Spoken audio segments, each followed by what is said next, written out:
Le 30 septembre 2022, le Burkina Faso subissait son deuxième coup d'État en l'espace de 8 mois lorsque le capitaine Ibrahim Traoré, chef d'une unité d'artillerie de l'armée burkinabé, s'autoproclamait chef de l'État. Lors d'un entretien diffusé à la télévision nationale le vendredi 29 septembre 2023, le président de la transition dressait son bilan après une année de gestion. Pour savoir ce que pensent les citoyens burkinabés sur la gestion de ce dernier au sommet de l'État, nous avons interviewé quelques Ouagavillois. Et sur la question, tous sont unanimes.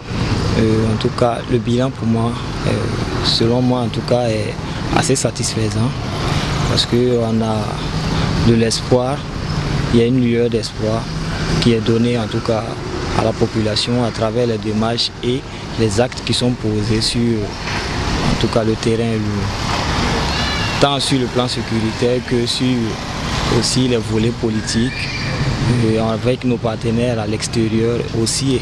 Effectivement, sur le plan, on peut dire par exemple sur le plan de l'agriculture, on a vu assez de projets qui ont été lancés au niveau agricole. Donc on peut dire que c'est assez satisfaisant. On a de l'espoir en tout cas que si on continue sur cette même lancée-là, on verra en tout cas le bout du tunnel. En tout cas, de façon générale, le bilan est bon. Le bilan est bon parce que sur le contexte sécuritaire, en tout cas, ça va.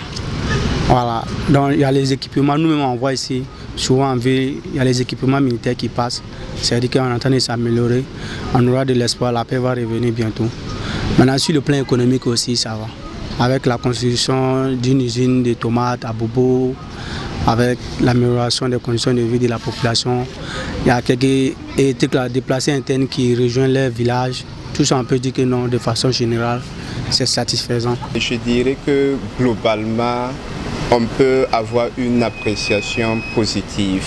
Voilà, si on prend simplement le plan sécuritaire, je crois que quand même, il y a beaucoup d'efforts qui ont été consentis, notamment l'achat de beaucoup d'armes. Il le disait, avant son temps, il y avait beaucoup de soldats qui se partageaient les armes entre eux. Mais aujourd'hui, chaque soldat a son arme. Et ça, c'est un point crucial de la guerre. Voilà. Également sur le plan politique, avant c'était vraiment la pagaille, où chacun sortait, dit ce qu'il voulait. Voilà. Mais aujourd'hui, il y a quand même un peu d'ordre qui règne au niveau de la société.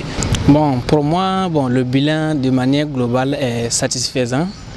Et du moment où nous quittons d'une armée défensive à une armée offensive. Puisque avant, dans la majeure partie, on nous attaque. Mais pour la contre-offensive, c'est pas du tout facile. Mais maintenant, nous partons à l'offensive. Donc pour moi, il y a quand même de l'espoir. L'espoir est permis que d'ici là, on peut pouvoir récupérer les territoires qui sont sous la mainmise des terroristes. Bon, sur le plan sécuritaire, il faut dire que l'équipement est là. On voit. Les hommes sont équipés. Voilà. J'espère que. Et puis, on sent le courage de ces hommes. Ils sont déterminés également. Mais sur le plan économique, les sommes en question de guerre, c'est la chose la plus coûteuse du monde. Le bilan, de façon générale, on peut la donner positive. Même si c'est pas trop, c'est positif, il faut le dire. Malgré quelques avancées de la part du président de la transition et son gouvernement, certains citoyens pensent que la liberté d'expression au pays des hommes intègres devrait être plus souple. Les ennemis du pays, ce n'est pas forcément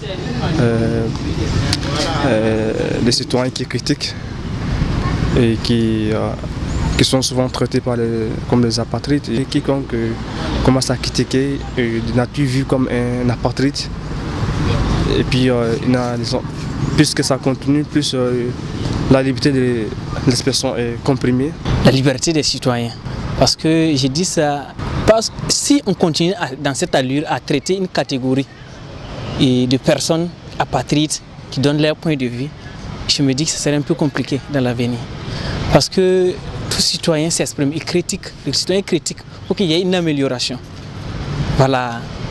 Donc si continuer de traiter cette catégorie de personnes d'apatrides, je me dis que ce ne serait pas facile.